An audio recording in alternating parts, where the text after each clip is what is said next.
Alhamdulillah. Assalatu wassalam ala Rasulillah sallallahu alayhi wa sallam. Allahu fi kulli umri esta'in. Allah huwa satanahu ala samawati wa ala fil ard. Wa Muhammadun huwa sayyidina wa makbubana wa inhu kana rasulan nabiyyan. Salawatu Allah Ta'ala wa salamuhu alayhi. Ba'd. Assalamu alaikum rahmatullahi wa barakatuh. Lil ikwani wa akwati fi Afrika wa Europa wa Amerika wa kulli makan. Halim wa salim bikum. Thank you, my dear brothers and sisters.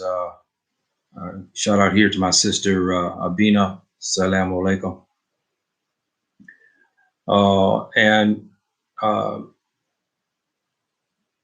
Today I'm going to talk. I wasn't going to talk, but because of the events in America, another killing of an African born in America propelled me to have to talk about this issue.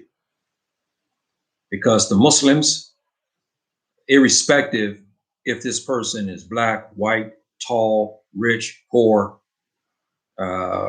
black as the night from the Congo or white as the snow from Sweden, injustices, the Muslim is required and it's obligation for him to fight against it in the best way he possibly can.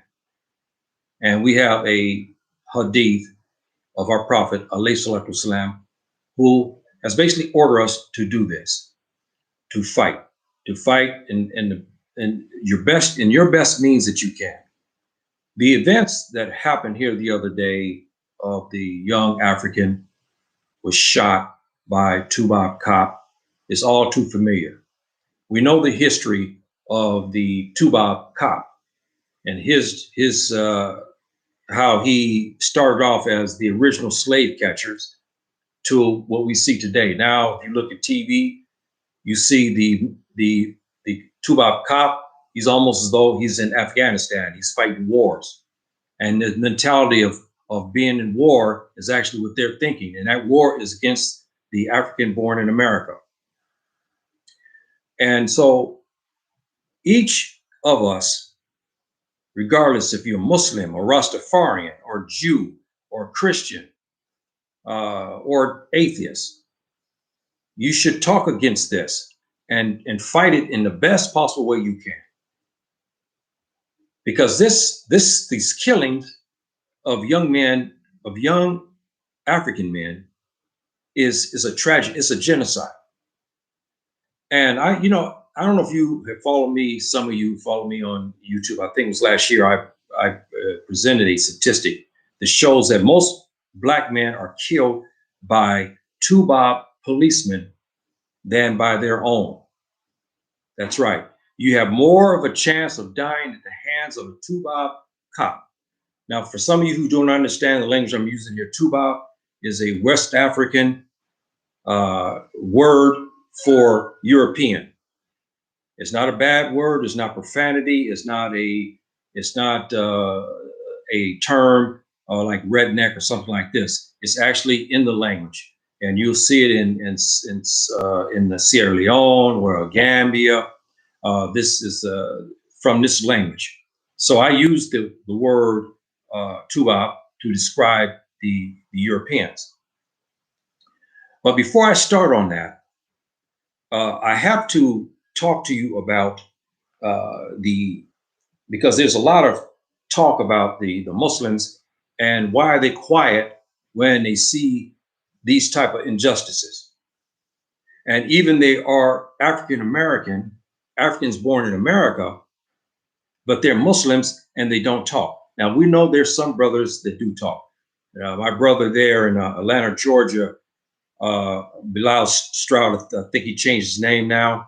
My brother is always talking against the injustices, and he, even though he's a strong Muslim, but he talks about the injustices of the United States and even gives remedies for it. And he doesn't hide behind the walls. He goes outside of the masjid and he goes to parks and he talks. And there's other Africans born in America, imams and Muslims, who are talking about the injustice, because when a Toubab pulls you over, he doesn't care if you are a Rastafarian. He doesn't care if you are Muslim or Jew, okay, or what you believe or what you don't believe. He doesn't care.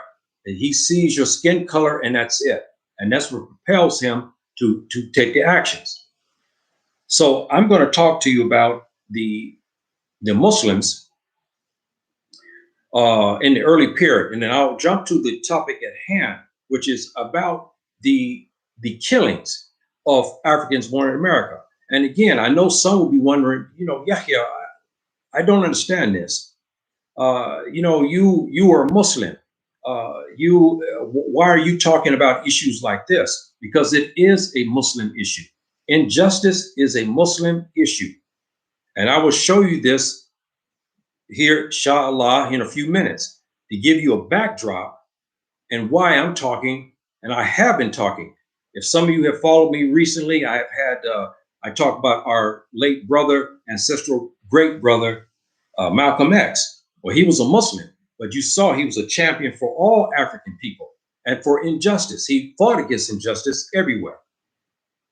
And so we have this history. The Muslims, I must explain this to you.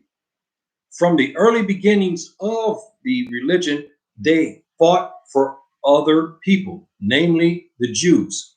Believe it or not, yes. And one of these instances in the history was at the early part of Islam, when the Muslims moved from Mecca to Medina. And remember, they were driven out of Medina. There was at that time a sizable, from many prehistoric times, Jews who were living there, and they got along with the Arabs. They lived, they traded with the pagan Arabs and the Bedouin. They traded with them. They lived in harmony, for I think thousands of years. And so when Islam came, many of them listened to their scholars who said that they had to come to Islam because the Prophet ﷺ was the new messenger, the new prophet that they were told about.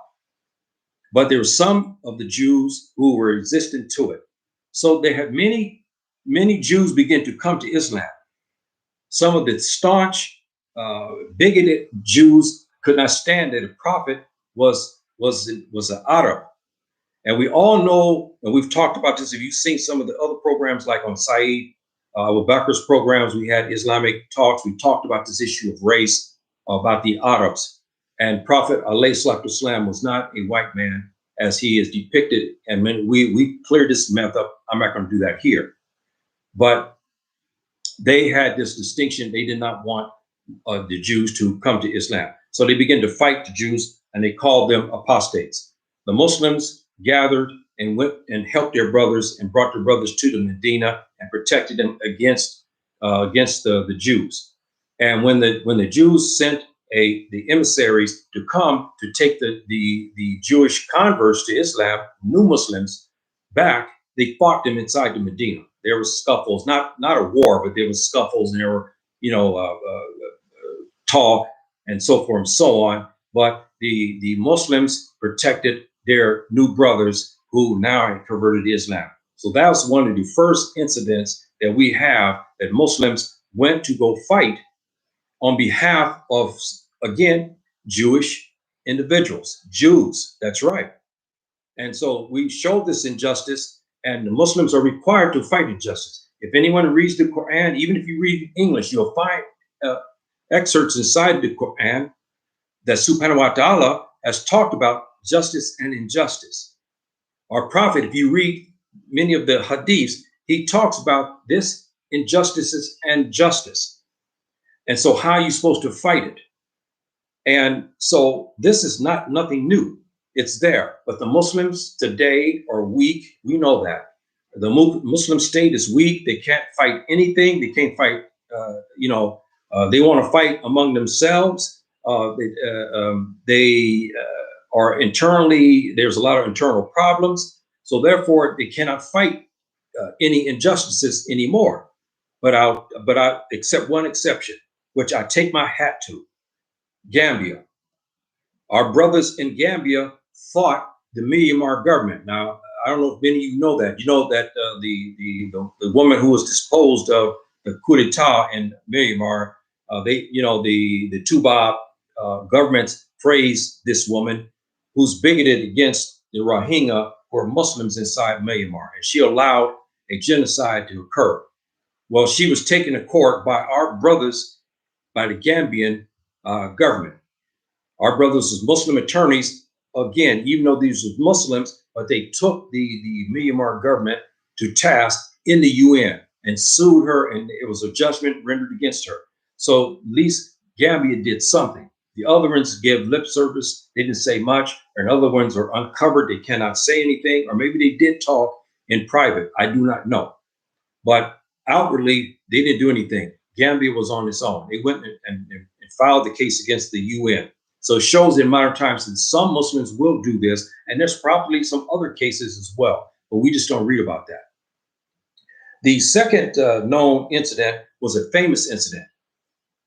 Now, everybody talks about the Moors, of Morocco. That's where I live, in Morocco. They talk about the Moors.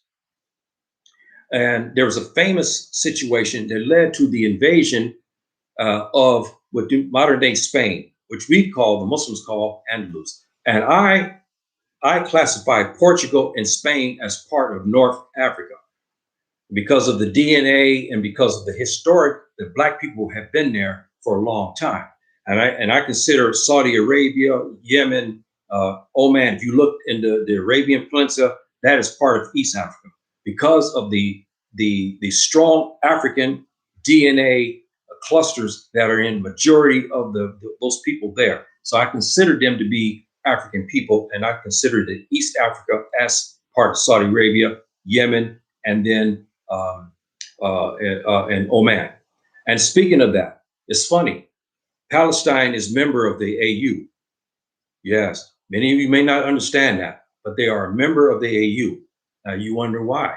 Now you see most of them are very light-skinned Arabs, but if you look at their DNA, you'll find out they have a large percentage of Black African blood in them. So they are part of the African Union. So I kind of include them as far as them being of African people, but they won't outwardly say this. Now back to this. Back in about the 10th century, there was a case where you had Jews and Christians in Spain, as we know it today, but the Visigoths who were persecuting. But they were also persecuting Jews and Christians and ravishing the women. A prominent Jew who was living in North Africa sent his daughter up there. And he was coached to bring his daughter, and she was ravished by one of the prince of the Visigoth Empire, of the nation.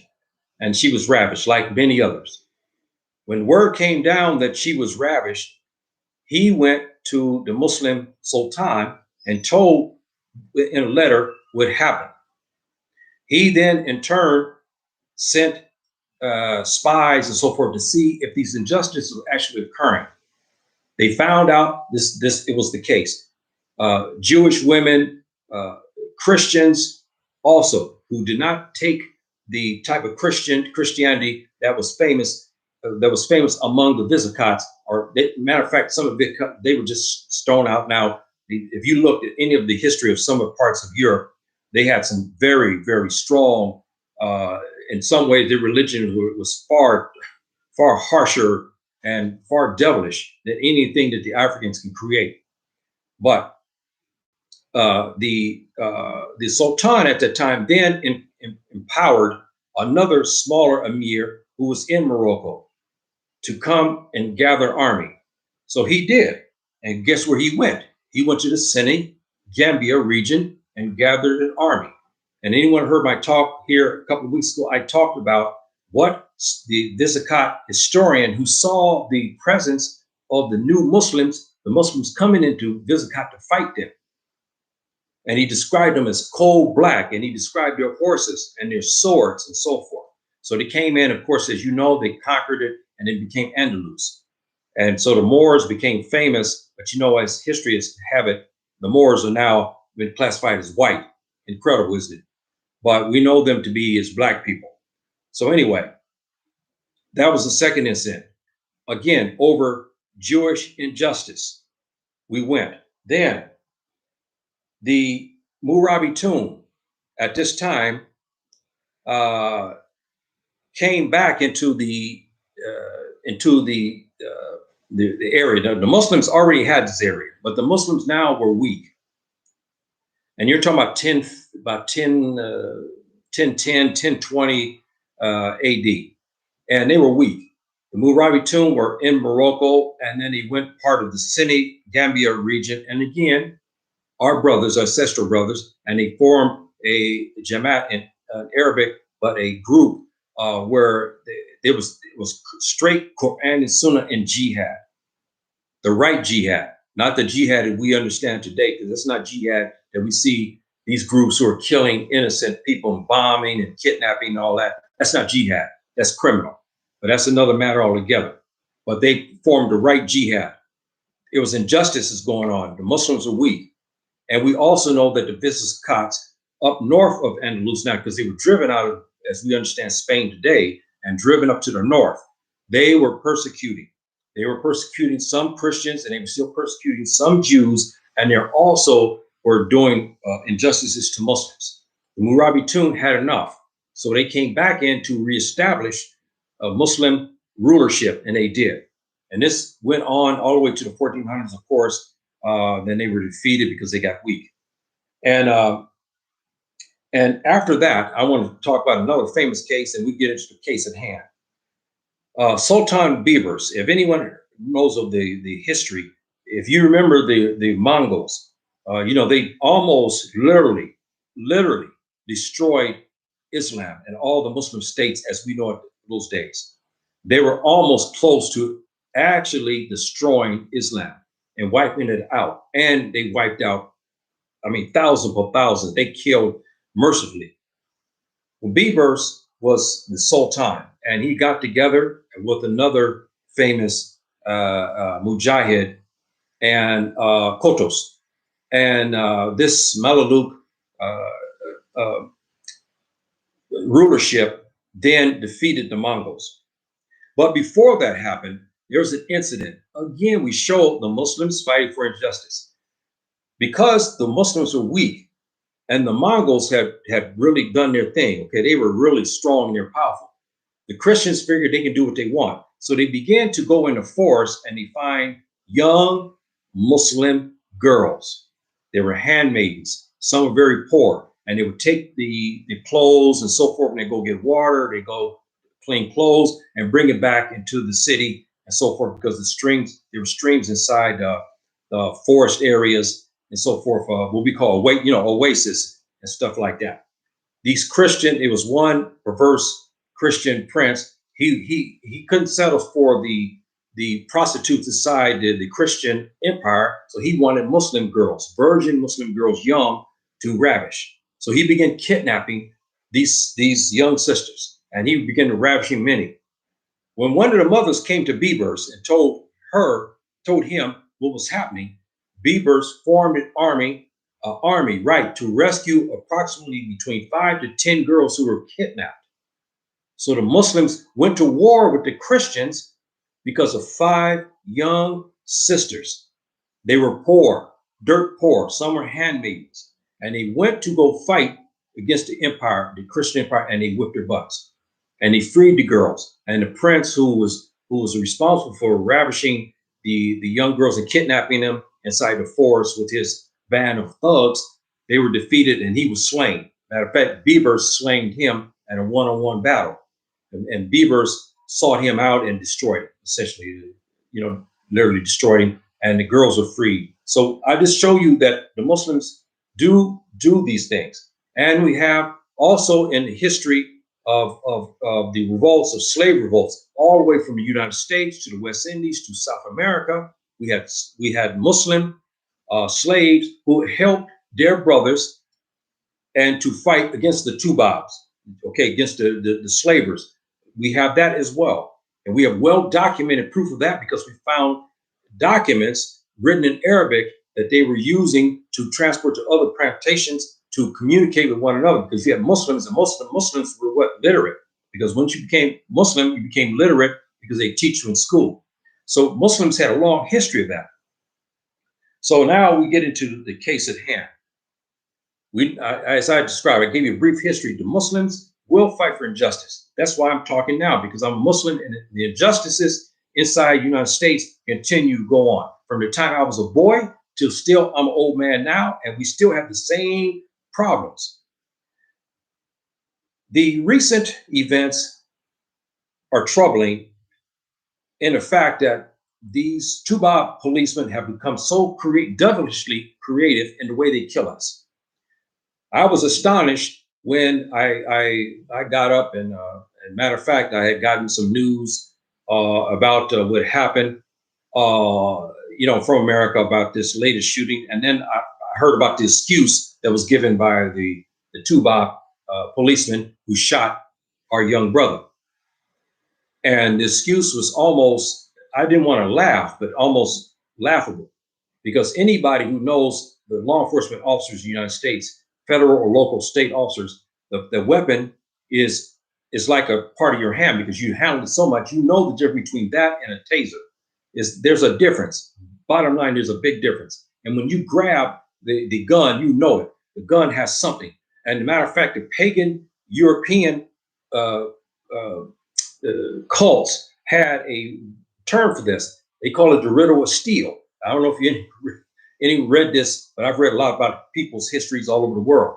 And the pagan northern tribes of Europe had this thing about the worshiping of steel, because at the time of the sword. But in a sense, it's ravishing in the sense that this is the same thing as this, the riddles of the steel. And so the policeman he knows the difference, but they were creative, and she said she made a mistake and so forth. I don't buy it, because now we have reports to find out why did they stop our young brother, and even that's now coming into question. And so we're continuing to see these type of situations occur. And all I would say, if I was there now, and if I had my children around me, I would say, look, when the police come, you do what they tell you to do. They tell you get out the car, you say yes sir, get out the car. Don't do anything to propel the Toubab genocidal racist cop to kill you, because he will. We know that now. But our young brothers are in trouble, because if they wait in the car, they get shot dead. If they run, they get shot in the back. So we're left with situations where we don't know what to do anymore. We don't know what to tell our sons. If you stand up as a man and you have the right, say, officer, why you stopped me? I just came out of the mall. I got my kids, I got my family here. You talk too much. The policeman say he'll lie on you. He'll put a report, say, hey, he threatened me with a knife, and he'll shoot you. We know this. So we're in a hard position as far as our young African men, what to tell them anymore, because we tell them to cooperate, they're shot dead. We tell them to run, they're shot dead. We tell them to be mindful when they take their jogs, they're shot dead. When they're coming from one quote unquote white area, and then coming out of this area, they're shot dead, or they're hit with tasers, or they're hit with tear gas, not tear gas, but the pepper spray, or they're beaten. I mean, the list of creative ways of them to kill us is growing. And so we as African men, what should we do to tell our sons what to do about situations like this? It's almost to the point to where we have to chaperone them again. I remember in my days in Compton, I remember this, and Abina probably could say to about this too. We had a lot of chaperoning because at the time it was not like it is in modern times. We had a lot of chaperoning because on the other side we had East Compton, and we had the Linwood area, and it was predominantly white, and it was a hardcore white racist. So you had to be very careful because they had night riders used to come into Compton when I was a little boy. I remember my dad talking about that. They'll come into Compton and they'll burn a church or they'll do something like this. So we were always cognizant of that. And my mother even told me too. She says, if you ride a bicycle, don't go past, I think, Looters Park in the eastern part of Compton. Don't go past there. As a matter of fact, she says, stay out of that park because if the Toubab catch you there, they may just do something to you. And so it was rough in those days. You're talking about the late 50s, early 60s. And so we've had this dilemma for many, many years. And we still have this dilemma today. Now, what do we do about this? I have been suggesting, and I think my brother in Atlanta, Georgia, there, Bilal Stroud, the imam of one of the masjids there in Atlanta, he also is advocating this. I believe it's time for the African Americans, in particular, to start to move to the South. And I want you guys to do a research. Have you noticed that most of the killings of our African men are where? In the North, to the East, and to the West. You don't hear many of the shootings that's in the South. I wonder about that.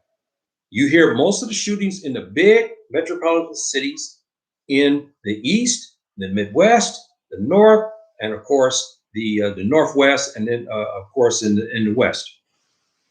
So in California and Arizona and so forth and so on. Most of the killings are like this, but not in the South.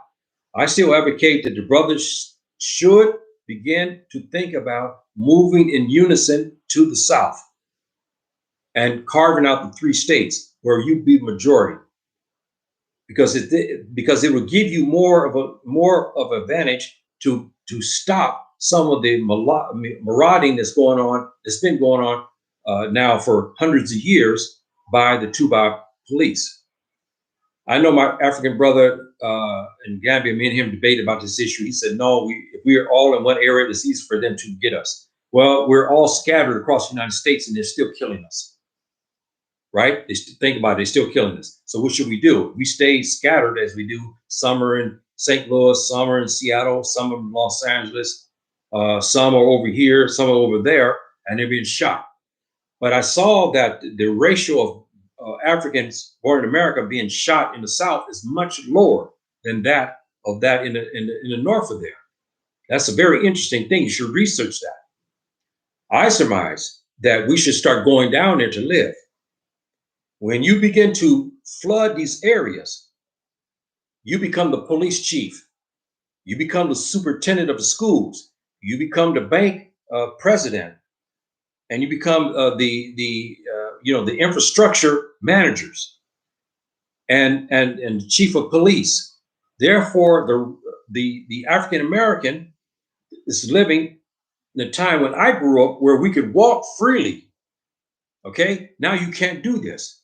You can do this in the South when you begin to own the cities. And as I told you before, if you look at there's a lot of cities in the South that are insolvent. The Africans born in America can get their money together, which they're already programs, and start buying some of these insolvent cities. You can get them for pennies, literally, and buy these cities and then begin to rebuild those cities and begin to recruit African Americans, African Americans, West Indian brothers to come to live in these cities. Now you have your own police, and you have your own police chief. You have superintendents. Racism, everything will be out the door until you leave the state, of course. Then you'll face that. But this is some of the things I believe that we should do. We should try to do. Let me see here. My sister said, "Assalamu alaikum, Brother Isaac." The Toubab does look for an excuse to do his thing, and we know this history. to do dirt to us, to kill us, and to discriminate. We know this. This is a simple fact. I don't have to believe that here. But with the recent events and the continued events of these type of shootings, my dear brothers and sisters, we must come with solutions, not rioting. We have to do something that, because here we are gathered again, talk about the same issues over and over again. There's going to be, there's other young African Americans being shot. It's just that they're not reaching CNN. They're not reaching the big news. They're being shot and killed. And so we're talking about it. We're doing little to fight it. Now, I will say this. I've been reading about militias that the Africans born in America start to form. And there's one big one, I can't think the name of it. I just read an article about them. They got thousands and thousands of brothers. I saw them marching the street. It's come to that. So I suggest that you do, what I say, get in these type of groups. I suggest that. You have no other choice. I'm not suggesting that Africans born in America go out and start shooting white people. We cannot. That's wrong. We should not be like them. I'm not saying you go out there and lynch the Toubab. No, we're not like that. We're universal people. We don't do things like that. I'm not suggesting that, but you have to be in protected groups. I do believe that. I really believe that. Secondly, I believe that the prominent Africans born Americans, I'm talking about psychologists, doctors, lawyers, actors, sports figures, get together and get into the major cities and begin to bring the gangs together. Instead of them warring and fighting with one another and killing innocent Black folks as well, they now begin to form to protect their communities from the rogue Toubab cop. When the rogue Toubab cop knows that there's guns on the street, and when he goes to start the blazing, he knows now, because you have the right in self-defense under the law.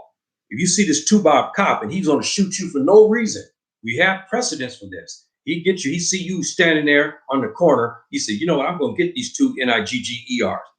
And he goes to shooting at you for no reason. You have a right to return fire. You have the right to return fire. You have the right to protect yourself from that Toubab. When they know that the guns are out plentiful, like militias on the street, they'll be think second twice before they go and shoot a brother like they did the other day. So if our prominent elders and whatnot, Muslim leaders, theologians, bishops, all of them get together and go to these inner cities and get the gangs into forming into groups to protect Black citizens. This will work. I believe this. It will work, especially in LA. It would work. And we have enough money where we have something where we can hire even and train these young gangsters. And we give them a job as security to monitor their own areas. We'll stop this Crip and blood stuff and all these colors fighting and all this banging and slanging. We will stop it because we have enough money to create security firms with them in it. And we train them and give them a job. Many of them can't even read and write. Many of them have no job skills, and their thoughts of their hopelessness is great. So they go and shoot and kill until somebody kills them, or they go to prison. But if we get them and we put them in these programs to monitor their cities, in their areas, that's a plus. And then they're the eyes and ears. When they see Toubab cops doing something, they film them. And if the police come after them and start shooting at them, you have the right to return fire against them. You have the right because you are in self-defense. Now, if you're committing a crime, you out there slanging, no, that's a different. We're not talking about that. We're not talking about you out there slanging and banging. That's a different situation, my dear brothers and sisters. We're not talking about that. We're talking about when you're jogging and Toubabs decide they want to take you out. You have the right to defend yourself. But if we have brothers on the corners, we have brothers patrolling, they'll think twice about that.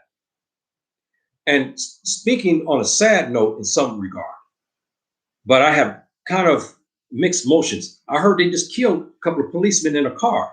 I don't know what, I heard it on the news here in Morocco. They just killed a couple of policemen or something like this. I don't know who did it. They said brothers did it.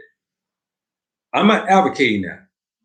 But like Malcolm said, sometimes you have to do things that you don't want to do to protect yourself.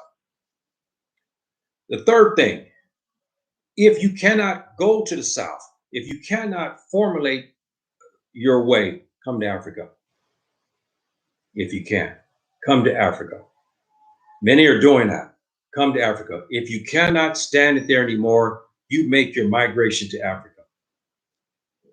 You have a house, you have a means of support.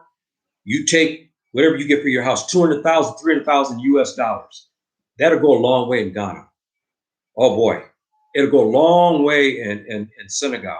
It'll go a long way in Morocco. It'll go a long way in Nigeria, in Kenya, Tanzania, and all those countries. That money that you do when you sold that house, and you can create a business, and you can live pretty well.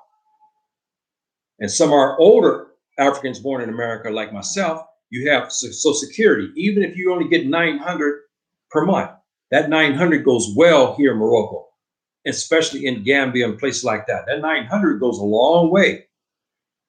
So those are some ideas that I'm giving to you in order to combat some of the problems we have. I'm hoping that we find solutions that will elevate us. Now, we have internal problems among African Americans we cannot ignore as well. We have jealousies. We have a lot of other things that we have to address. And I've addressed one is the gangsters, because the brothers living in the war zones could easily be shot, and jealousy sets in. They say, you know what? I see it. There's Yahya. Oh, he think he's going to go to UCLA. No. I'm not going to. They walk up, roll up on him, and do a drive-by. And the brother he's not no gangster, nothing. He's not fighting against anybody, but out of jealousy and hate and self-hatred, they see Yahya coming out of his house. They know Yahya he may get somewhere. He's got a scholarship to go USC or UCLA, and they shoot him dead. How many cases we've heard like that? This we have to eradicate that. We got to eradicate this type of self-hate. We have to do things to get us back into the framework, and again, thinking of like African people and African traditions and customs. And I've argued this many times. Many people say, yeah, you way out now. Hey, I'm not African. I have nothing to do with this, and I'm American. Really? You were born there, and that's all. You didn't really get citizenship till 1965. And they're trying to take your voting rights away from you. Again, they don't classify you as American citizens. If they did, they wouldn't be doing what they're doing to you now. And Malcolm said that many decades ago. If you were American, they wouldn't be doing what you're doing. But they consider you outsider. They still consider you as an outsider. And it's puzzling. And we still continue to wait for benevolent Toubabs to come to support us and to help us out. That's not going to happen, my dear brothers and sisters. Even though we got a pretty nice gentleman inside the presidency now, but he has a history, as we all know, and he's not going to change nothing. Anyone thinking that the shadowy parts of the government is going to change our plight, it's not going to change your plight. You see, if it was going to change, they wouldn't shot and killed our little young brother here, and those other ones being shot and killed here in the last couple of weeks. It's not going to change. It's not going to change. The president, he's got his agenda, and that's it. But what happens down way below him, yeah, he'll get on TV to talk about it, but he's not going to do anything about it. And you say, yeah, I don't know about that. Let me give you case in point to prove my point to you. Now, the African born in America, not only he's facing all this, he's got white supremacist groups arming to the teeth. The Department of Homeland Security said there's 75 to 100,000 of these guys, and they are dangerous. They are an imminent threat to the security of the United States. They want to have wars with Africans, especially in America. Now, why haven't they sent any legislation against them? You see what I'm saying, my brothers and sisters? That's why you can't trust us in the White House. They're not going to do anything to alleviate you from your situation. They won't reform the justice system either. The justice system still sways for Toubabs and still goes against you. So you have to look at it for what it is. The ones that can't leave, we understand that. I'm not trying to say those who are, especially our sisters, to be honest, they should not be traveling alone. It's very difficult to be traveling, going in even to Africa. But we have African American sisters who have come into to Africa and have married, and some have not married, but they have got businesses and so forth and so on. But as a general rule, I wouldn't suggest that you should have a husband or you should have somebody to accompany you to protect you, because you're not going to know what's going on if you come to the African continent. Even though you read, there's a lot of things on the ground that you may not understand, and you need a brother, something to help you in that, to give you that protection. So those are some of the ideas I had. I was wondering, see anything here. Yeah, Isaac here is making some good points. Yes, going home to Mother Africa. Yes, my dear brother, you're right.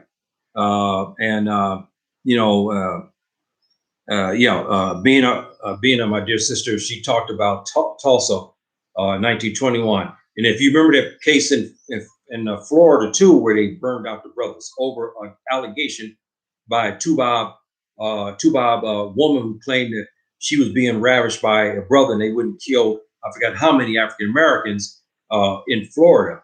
And they had a movie behind that. I think, and Ving Rhames played in that movie, and Don Cheadle also played in that movie. It was pretty good, talking about the historical thing what happened in that. And it was a lying Toubab woman. Now, let me also say something to you about this too, about the injustice. We have a lot of rights groups inside the United States. Many of them are international. They have nothing to do with us. You notice that. And I know that because I have went to them many times. They don't want to have nothing to do with you. They talk good. If you are somebody else, if you're African, they won't take your case. But we have civil rights groups inside the United States, homegrown, that will take your case. And let me tell you something. You better look at the history of this. You always had Jewish law firms that took cases for African Americans. You better do your history, better read it. And matter of fact, NAACP and some other groups, some of the lead attorneys were who? They were Jews. That's right. They were Jews. And we still have these type of groups today who are law firms who are committed to African Americans in particular for injustices. It's just that you don't see them many times on CNN, but they're there. They are there. And I suggest highly those who are in certain circumstances, you find these law firms, because a lot of times they take it pro bono. They don't cost anything. They see that you're African American or you're African, they take your case. They say, look, what happened to you? Yeah. Well, can you explain? Yeah. Every time I come out, I got Toubab police. They pulling guns on me. They threaten to kill me. Da da da. You go to them, and they have a history of winning as well. They have a history. The second part of that is we also had white abolitionists from the time of slavery that fought for the cause of African who were enslaved. We've had that. And we've had white firms as well who go to bat for African Americans inside the United States. You have those groups. And now you have these other ones who would use DNA to get off African Americans who've been falsely accused by Toubab women and so forth and so on, and others by the Toubab policemen who go and lie on them and said they committed a robbery or they did the murder when there was no evidence, and the DNA cleared them. They have those groups out there as well. So you do have some avenues to where you can check out to help you in an event that you are discriminated against. But I'm going to tell you, my brothers and sisters, I don't care where you are today. When you come out of your house, you should be looking left, you should be looking right. And the statistics suggest now, even if you are a sister, if you get in that car, you run a high risk of being stopped and shot dead. This percentage is higher than it was in 1960. It's much higher now that you can be shot and killed going out of your house in a car to go to work. They pull you over and you get shot and killed. And even better yet, we know that they don't even need that. They can go in your house now and say, look, we should forget the case. I made a mistake. I had the wrong address. So I had a warrant. I went to Yahya's house and I shot and killed him and his son, but we should forget it because it was a mistake. This is how they explained it. It was a mistake. After he shot the sister dead, or he shot the brother dead inside of his house, and whatnot over a mistake. So we should be very careful of that. And the last point I'm going to make about this is this. African born in America, be selective how you use the Toubab police, especially you sisters. You get mad at your husband.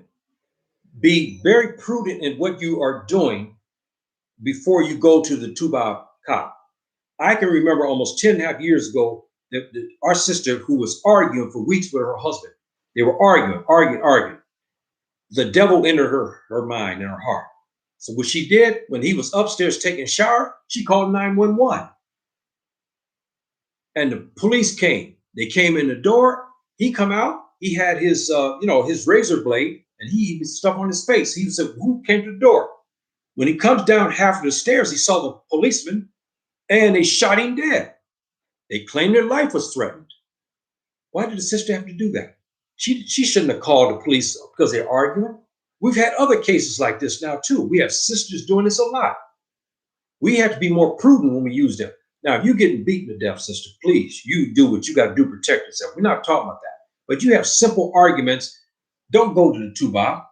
They will kill your husband or your boyfriend. They will kill him. You try to solve your problem, or you got separated something. Don't go to the Toubab police because this is happening more, and they love that. When you call in and say, "Look, I'm so, my name is Debbie, and my husband, he's saying this and that to me, and I fear for my life." You know what? You just almost put your husband in the grave. They're gonna kill him. And when they know that he's African American, they're gonna be really gunning for him. And they're gonna kill him. And we've seen this too many times now. So we have to be very prudent before we call the cops on another brother. I don't care unless it's certain services that you have no other choice. You should. Now, the gangster who's going down the street spraying the area full of AK-47s and stuff like that, killing our children in the parks and toddlers in their beds and so forth and so on, and they just spray the whole area. That's a different situation altogether. You do what you got to do to protect your family. That's a different situation in itself. But the internal stuff that I'm talking about, we have too many African Americans today, especially, who are calling the Toubab police on one another, and one of them gets shot dead. You got to stop that. You got to stop that. That's one thing you must do. You must stop this and alleviate that. And we know this happening because especially the African born in America, he's got a problem. He go to the park and he's sitting there, he's reading the paper. The Toubab woman walking down the street, she could say, "You know what? This man touched me." Guess what? And you know now because we have people who are filming, and the girl gets up. She said, I'm gonna say that you did this to me. She's lying. And yesteryears, it's all it would needed for the cops to roll up on their brother in the park and shoot him dead. So we have to be very careful when we get ourselves involved with Toubab police, and we call on one another only in the necessity to do it. The sister, you inside the house, you getting beaten to death, you do it. You do whatever you take to protect yourself and your children. And if he's out of his mind on drugs and everything, you do what you have to do to protect you and your children. You do that. But if you and your husband are arguing, or he's been in an adulterous relationship, and you go and you say, "Look, I'm going to even it up. I'm going to go to the Toubab, and the Toubab come and kill him," you're going to have to live with that for the rest of your life. So don't do it. So that's the other factor here I'm trying to point out, that we have to kind of do things to ourselves. We have to be more self-reliant, because if you don't, it's too many of us being killed, and they're so creative now the way they kill us. So my dear brothers and sisters, I didn't want to talk today, but with the events that has happened, I had to talk. And I had to give an Islamic response to this to show you that the Muslims, even because remember something, we're still Africans born in America. We came on the same slave ships, but I'm Muslim. But they still don't like me either. And they don't care if I'm riding down the street or if it's a Beano riding down the street. All they know is they see the skin color. They don't care about if she's going to to the Baptist church. They don't care if I'm going to the mosque. They just see the skin color, and that's all they matter about. So we should be cognizant of that and act accordingly. And we have to do something because we're going to be here again next week or the week following, talk about the same issues. And we have to fight this genocidal racist regime that's inside the United States. It's this subculture in the government. It's been running the government for many decades. Is that this subculture is what is killing and is still killing, and they are now the modern slave catchers. And you look at the profile at the police departments, they're overly white, even in black areas. And when you look at the psychological makeup of many of these whites, they never even been around black people until they came on the force. Many of them have been nurtured by what they were told and by what they see in movies and what they see on TV. And now you give him a badge and a gun and you put him in Compton. Yeah, you put him in Compton. And they see some buff brothers, they see the brothers, how they talk, and brothers we know they can be rough. We know our brothers. And they're afraid. So they're gonna pull that gun out on you quick. You look at the profile of many of the officers who they hire in the sheriffs and the local police departments, state, they haven't even been around African Americans. And even better yet, if you look at some of the history of some of their family, how do they hire them knowing that their family have Klan members or they were belonging to racist groups, but they hired them anyway? But an African American or African born in America goes to police, they go back and find, oh, your daddy was part of with Malcolm. Your daddy used to go see Malcolm X when he give his talks. Oh no, we can't have you in there.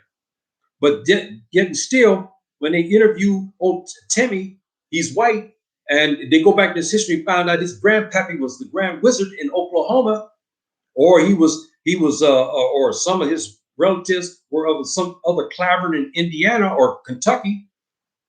And I remember one time I laugh at this when I heard my grandmother. And I was now almost a young man, and I heard her say Clan-tucky. I'll never forget that. I never heard that before. My grandmother said Clan-tucky, and I said, Granny, what you talking about? She said Clan-tucky. That's how bad it was, Clan-tucky, because Kentucky was a Klan state. Some of those descendants are policemen today and killing. If you see what I'm driving at, there's a lot of problems for us to solve. And it's just not on the surface of after the killing. We have these agencies, even the federal agencies, they are loaded full of white supremacists and the ones who put on the sheep clothing, but they're wolves underneath. You look at some of their histories. Grandpappy was in the Klan, or he was the grandpops of some Klan group, or he was belonging in another white supremacist group. You have many of that, or they were shadow supremacists and they were bank owners, and they still hire them. Yes, and so that's a culture that has to be defeated, and we have to defeat that culture.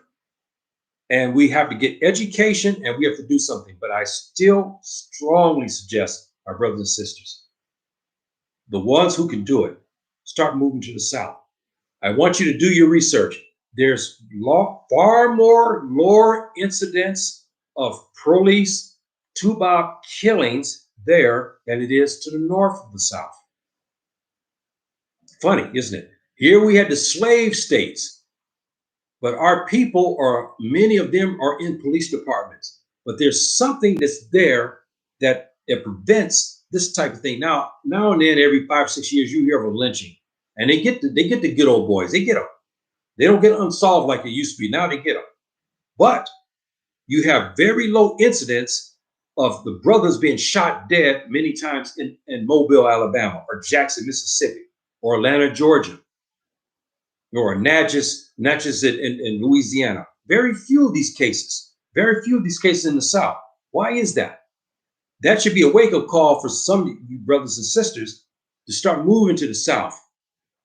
Especially if you can get groups, as I said before, that you have money and you guys buy some of these insulted cities and then carve out as your own. You put farms there, you have farm lines, and you own the banks, and you have the police and everything else. And now it's like someone said before. I think my sister Abina said it before. A new Africa.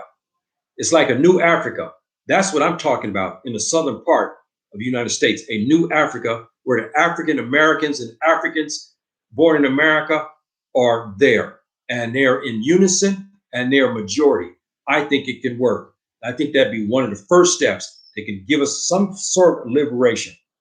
And when we have lobby groups where we have so much clout and money, we can go up to the White House and start to fight and start fighting the Congress and everything.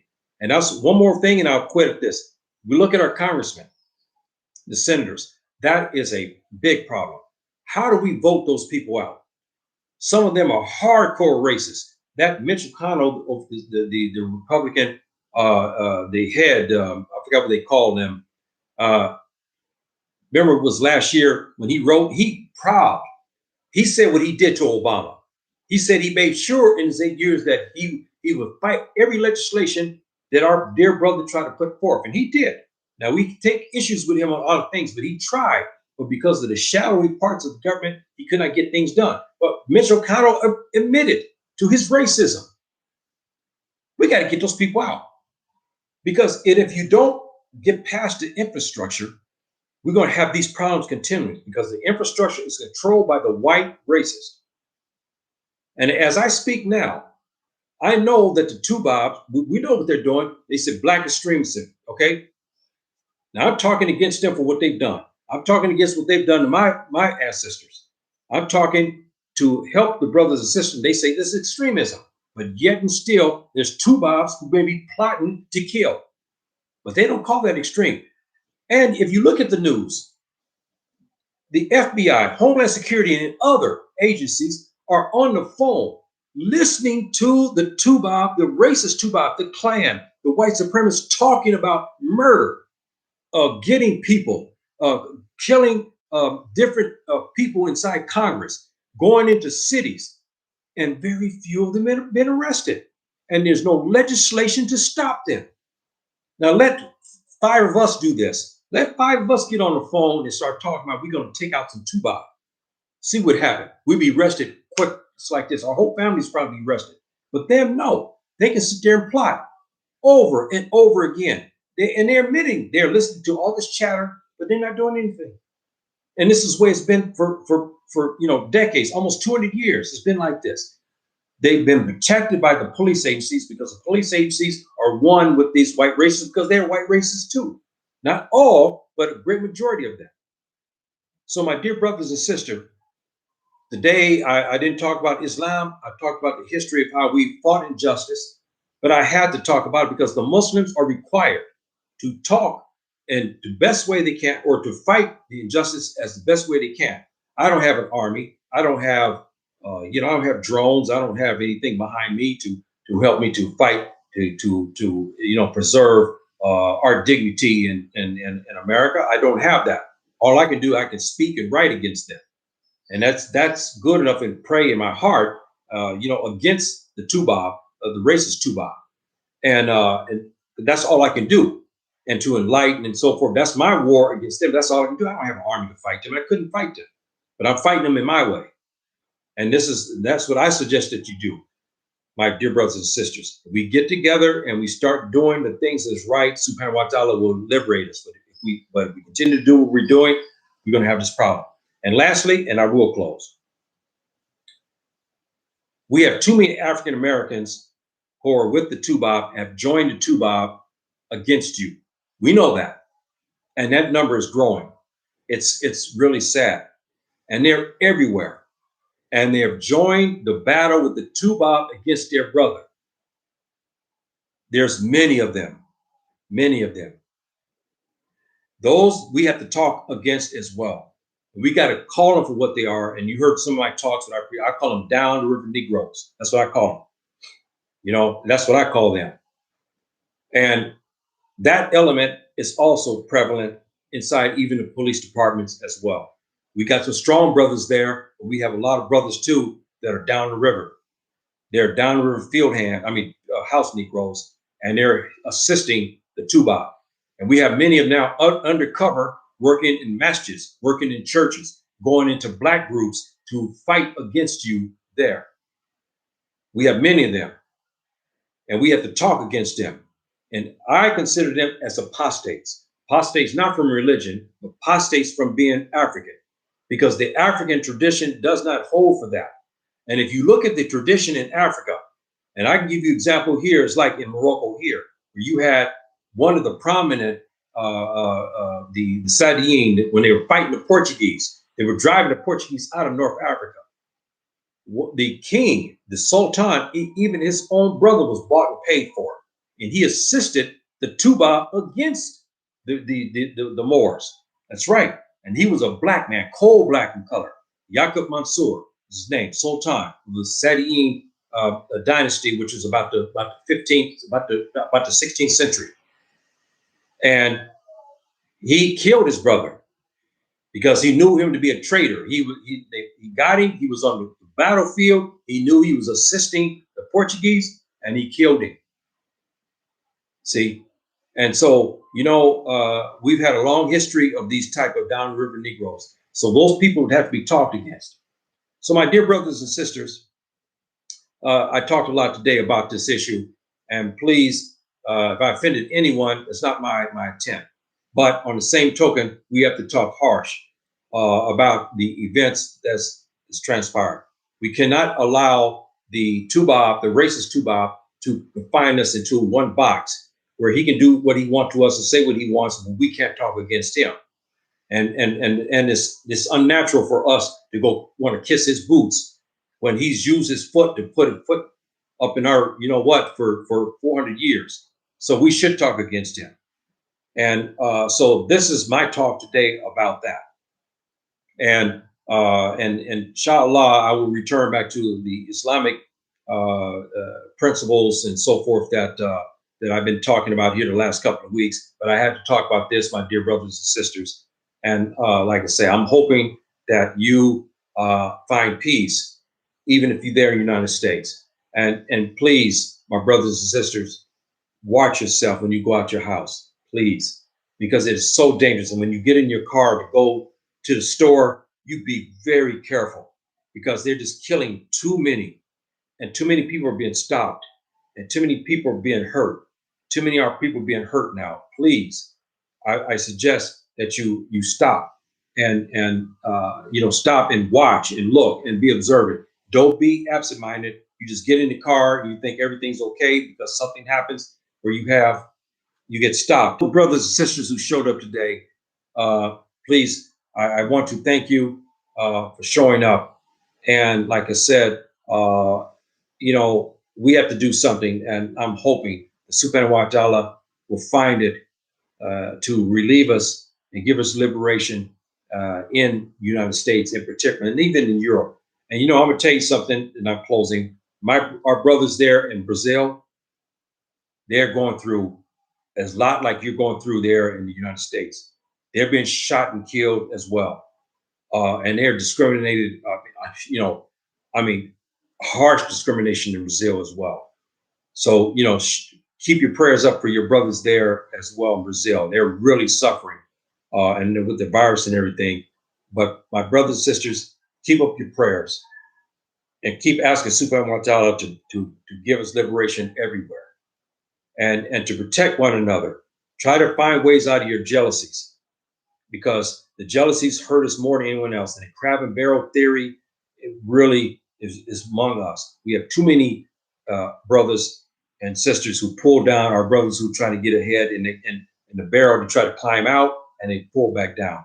We have to try to eliminate that. Try to work with one another. Try to end these petty jealousies and so forth, because we're African people in the long run. And the proof of that is when you get stopped by the Toubab. He doesn't say, "Hey, did your grandpappy come from Gambia or Ghana?" He doesn't care. You see the color, he's going to deal with you. So so why should you care where someone went to school at, or where he's this, or where neighborhood he was? He came on the same ships as you did. So you should be cognizant of that. So my dear brothers and sisters, thank you for showing up today. And like I said, inshallah, here we have Ramadan coming up. Matter of fact, we start tonight here in Morocco with our night prayers, which we call Taraweeh. And we start, so that means starting this time now, it'll be very little sleep for me. And that's a disadvantage because at my age now, I like to sleep, as you heard me say many times, because I need that extra sleep to give me that energy in the morning because I wake up early for my prayers and then go to, for my first prayer of the morning. But we start Ramadan, and those Muslims we have here, a Ramadan Mubarak to you. And I'm hoping that your Ramadan is good and that you come out of it in good health and cleansed, and subhanahu wa ta'ala forgive you. And our sisters and brothers who are not Muslims, but they do, love the Muslims as well. As I said, I suggest you should try it. And if you can't go to the iftar at a Muslim's house, it's a nice thing if you can do that. The iftar is the meal to break the fast in the evening. If you can go to a Muslim house to break a fast, it's beautiful. You have dates, you have milk, you have this and that, and so forth and so on. It's a beautiful thing because you break your fast from the day. And the non-Muslims, you're invited. This is a good time of the year in Ramadan to go to Muslims' houses to break fast with them or go to the mosque. And even though you are not a Muslim, they will welcome you. You come in and break fast with Muslims inside the mosque, and you see dates, you see different types of pastries, you have milk and so forth and so on, and you break fast with the Muslims and whatnot. And it's an education, and it's something too to get an understanding what we do and how we go through things during the day. But if you go to the mosque or go to a Muslim's house, that's even better. You break fast at a Muslim's house with them. That's a good thing. And I'm hoping that some of you will do this to see how we do things when we fast and we break our fast in Islam. So, my dear brothers and sisters, I will leave you here now. Thank you again, my brother Isaac and Bina, for showing up, and our brothers and sisters that showed up to look in today. So, I'll leave you with the words of Jinnah. Salamu alaikum, rahmatullahi barakatuh.